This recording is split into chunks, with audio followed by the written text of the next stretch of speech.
अब हम देखते हैं कि उनकी मैरिज जो थी दोनों की, कैथरीन की और मिस्टर चिप्स की, बड़ी सक्सेसफुल थी। बल्कि ब्रुकफील्ड के अंदर जो बाकी जो टीचर्स थे उनकी वाइफ जो थी वो जेलस होती थी कि इनकी सक्सेसफुल मैरिज है, इनकी जनरेशन गैप है, लेकिन उसके बावजूद भी बड़ी हरदिल अजीज़ थे वो। फिर उसके बाद मिस्टर चिप्स के अंदर क्या तब्दीलियाँ आई। इंपॉर्टेंट क्वेश्चन है कि कैथरीन के साथ शादी के बाद उसकी लाइफ में क्या तब्दीली आई। उसका डिसिप्लिन इंप्रूव हुआ, उसके जो जोक्स थे, ह्यूमर जो था वो इनरिच हुआ। मिस्टर चिप्स जो था वो स्टूडेंट्स में ज़्यादा पॉपुलर होना शुरू हो गया। कैथरीन लीनियंसी को शी प्लीडेड लीनियंसी से मुराद ये है कि वो नरमी का कहती थी। मिस्टर चिप्स ज़रा सख्त मिजाज थे, he was dry sort of person.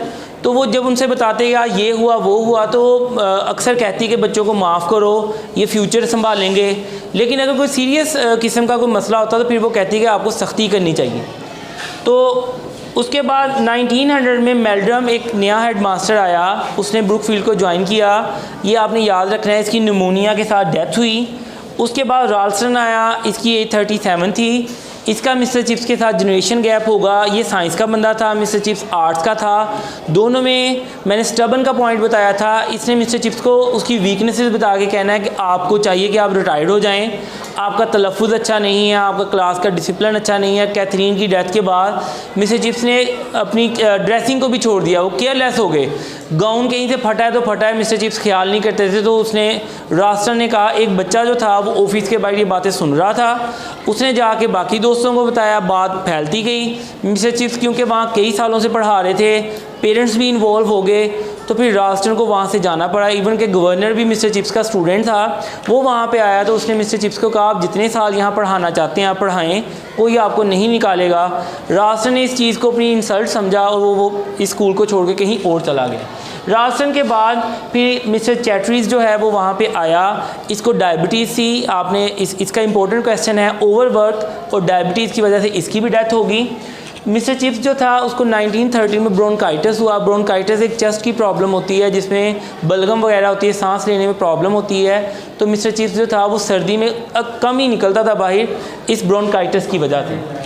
ये इंपॉर्टेंट क्वेश्चन है कि मिस्टर चिप्स को फेयरवेल के ऊपर क्या दिया गया। मिस्टर चिप्स को राइटिंग डेस्क, क्लॉक और चेक, ये 3 चीज़ें दी गई। आपने इनको याद रखना है। इसको 2 दफ़ा फेयरवेल दी जानी है।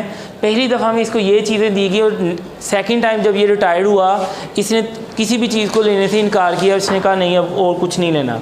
1930 में इसने अपनी विल यानी वसीयत दी।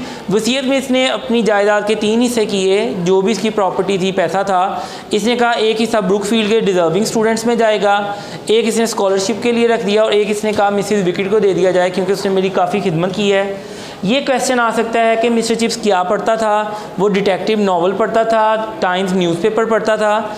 दोनों में आपने देखना है कि कैथरीन के राइटर्स कुछ और थे, ये कुछ और पढ़ता था। दोनों को मिक्स नहीं करना।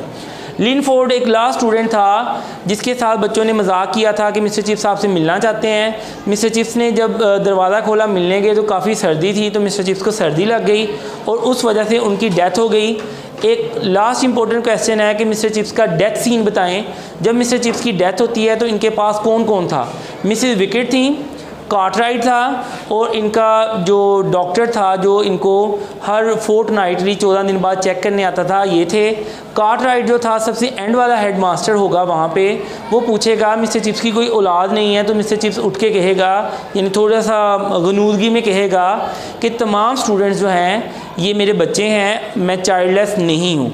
तो ये बड़ा ही शानदार नावल है। इन पॉइंट्स को याद रखें तो पेपर में अपने फुल मार्क्स सिक्योर करें।